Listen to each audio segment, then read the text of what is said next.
Your worst enemy cannot harm you as much as your own unguarded thoughts. The Buddha. So, let me ask you this. If your mind were a temple, what would be echoing through its halls right now? Would it be peace or the noise of 1,000 uninvited voices? Have you ever sat still but felt like your mind was sprinting?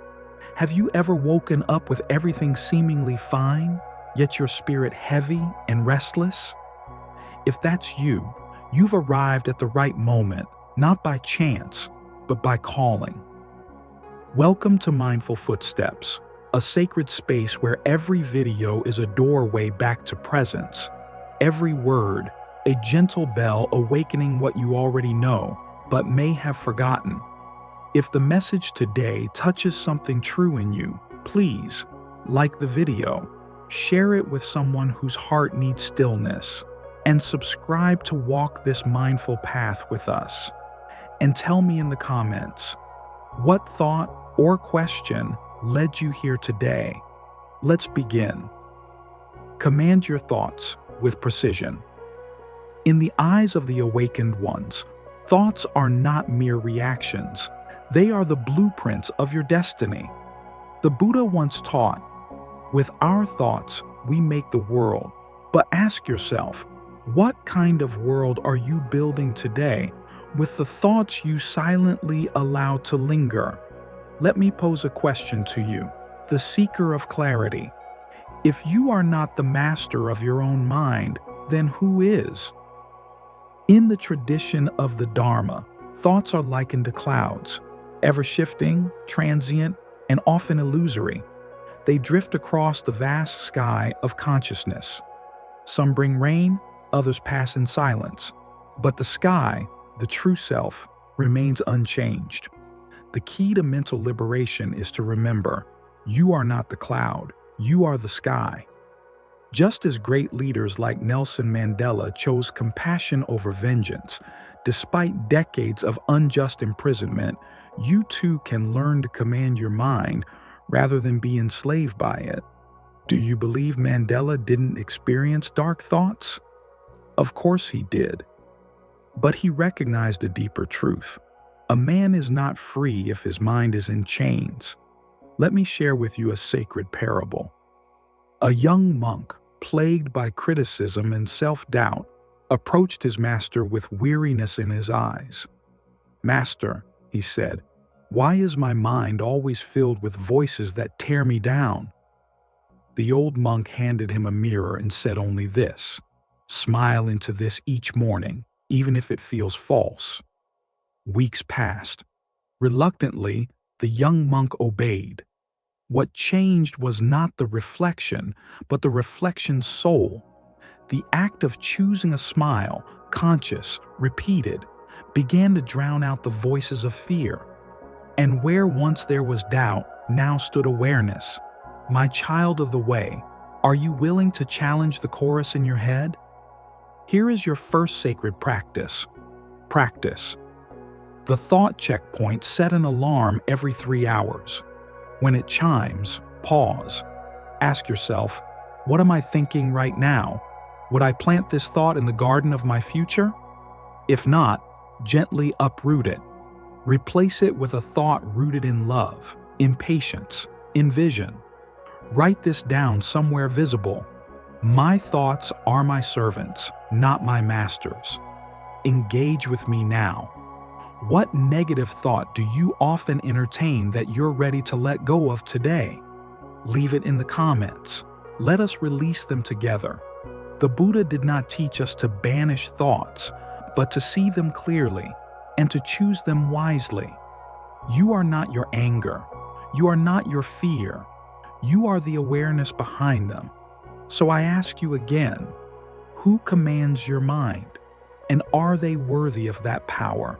Harness the power of visualization. Can you see the life you truly desire? Or do you only see the obstacles that block your path? In the realm of awakened consciousness, visualization is not wishful thinking. It is the blueprint of creation. Before any structure rises, there is a vision. Before any mountain is climbed, there is an image in the heart of the climber. Visualization is how the spirit rehearses its becoming. Consider this. Why do top athletes, world leaders, and masterful artists all speak of seeing success before they live it? Because the mind, dear seeker, does not differentiate between imagined and real. It responds to both with equal belief.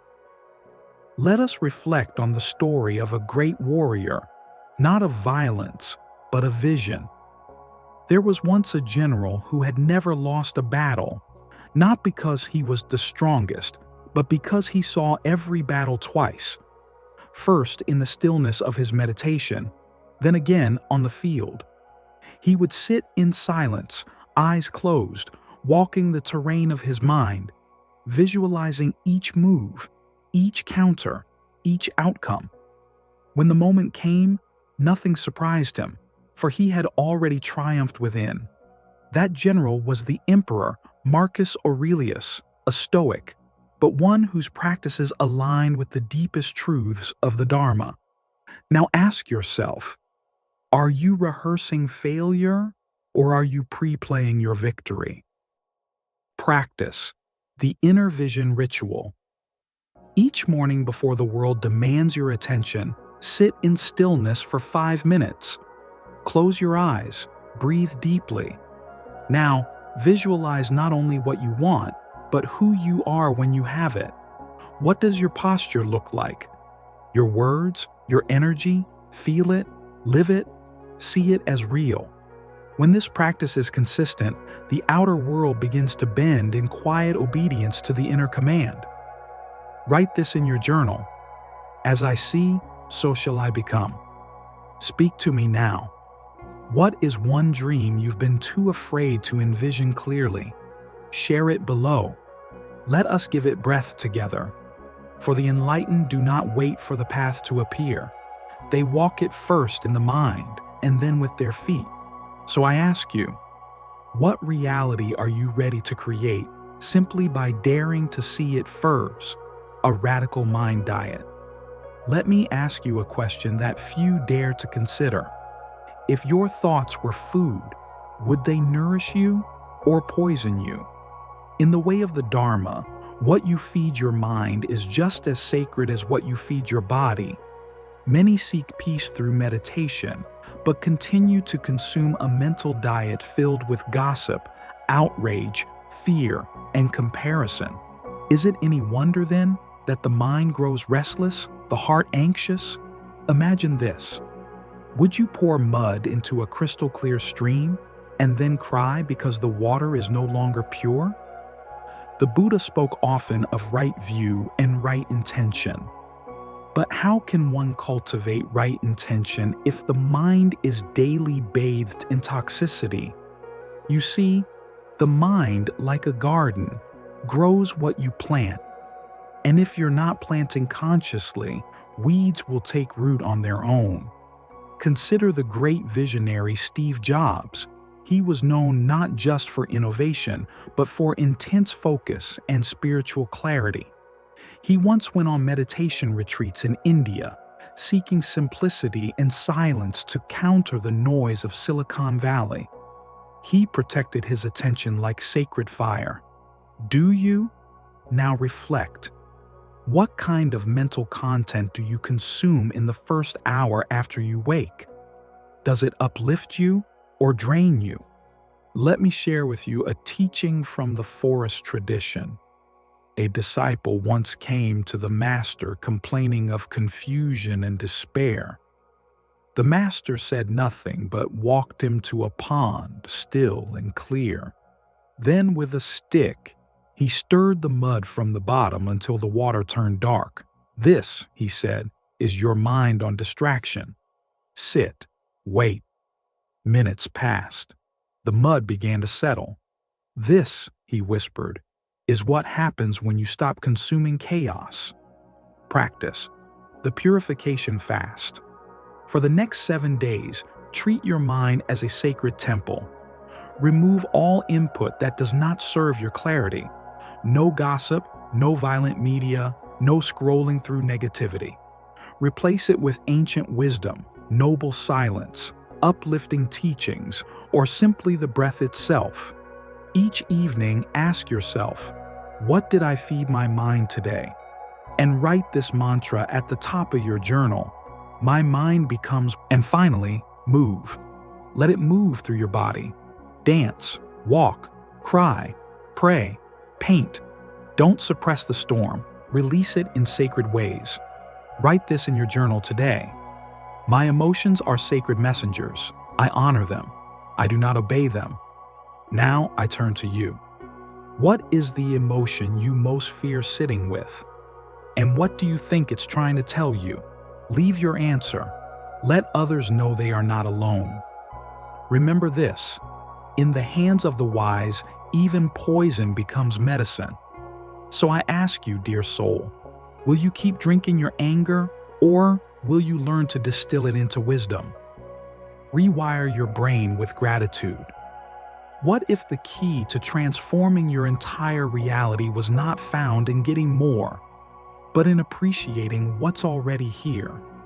Gratitude is not just a feeling, it is a frequency, a vibration that reshapes the nervous system, realigns the mind, and rewires the soul.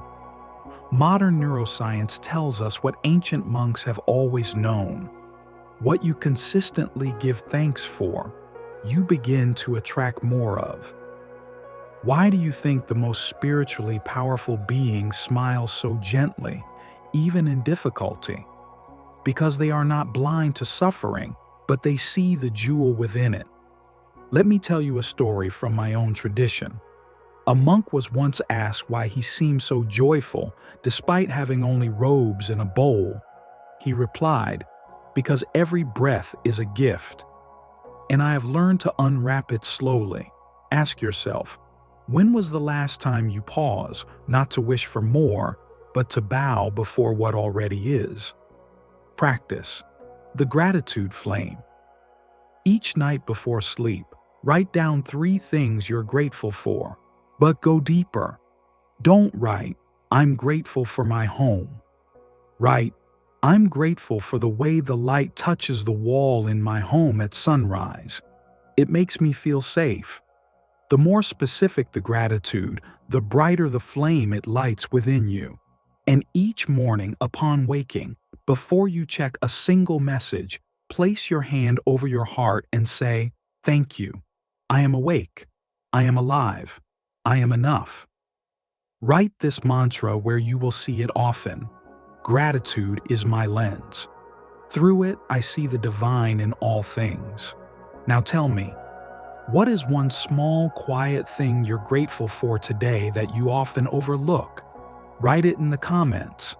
Let us build a wall of gratitude together. And remember, dear one, gratitude is the gate, joy is what walks through. Cultivate your energy ecosystem. Pause for a moment and ask yourself with sincerity, what energies are you allowing to shape your mind each day? In the teachings of the Dharma, nothing exists in isolation. Just as a flame cannot survive without air, your clarity cannot survive in an environment filled with agitation, noise, and toxic influence. The Buddha said, seek wise companionship, for it is the entire path. Your surroundings are not neutral. They are either sacred ground or silent sabotage. So I ask you, is your environment feeding your peace or feasting on it? Let us take wisdom from nature. In ancient Japan, Zen gardeners would spend hours carefully arranging stones, trimming moss, and raking gravel not for beauty, but for presence. Every placement was a prayer, every movement a meditation. Because the outer order mirrored the inner stillness, their gardens became portals, silent spaces where the spirit could return to itself. You, too, are a gardener. The question is, are you tending to weeds or cultivating stillness? Practice the energy alignment ritual. Today, choose one space you occupy often, your desk, your bedroom, your kitchen table. Look at it not with your eyes, but with your awareness. Does it feel like sanctuary or chaos? Does it invite peace or restlessness? Remove one item that no longer aligns with the energy you want. Then place one object that symbolizes presence: a candle, a stone, a photo that awakens gratitude. Let your space speak serenity. Now do the same with your relationships. Reflect deeply. Who leaves you inspired? Who leaves you anxious? Who truly sees your soul? You do not need to judge. You only need to choose. Choose who enters the temple of your attention. Choose who you give your sacred listening to. Write this in your journal today. I am not only energy, I am environment. I choose to dwell where peace may grow. Speak with me. What is one change, physical, relational, or digital, you will make this week to cleanse your energy ecosystem? Write it below. Share your intention. Let it be known. And remember, you cannot invite stillness into your life while you keep entertaining storms.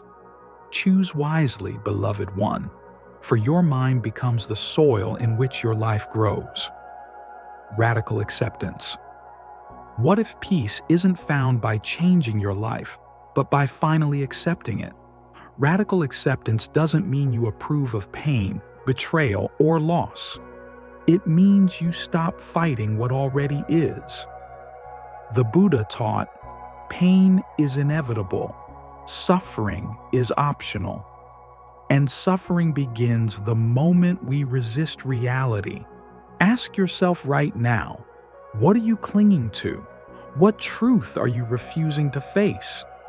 In the teachings of the Dharma, resistance is like trying to hold back the ocean with your hands, futile, exhausting. But when you open your palms, when you surrender, not in weakness, but in wisdom, something profound happens. Space opens for healing. There's an old Zen story. A student asked his master, "How do I let go?" The master replied, "Why are you still holding?" Practice. The 3 words of liberation. Look at your current challenge. Breathe in. Say, "This is it. Not forever. Not what I wanted. But this is it." Then choose your next step from a place of clarity, not denial. Now ask yourself, if nothing changed, could I still find peace within this moment? Write this on your mirror or your lock screen. I don't have to like it. I only have to face it. Now I invite you, what's one reality you've been resisting that you're ready to face today? Share it in the comments and let this be your act of courage. And if this spoke to your soul, follow this channel, because in the next video we go deeper. How to find freedom in impermanence.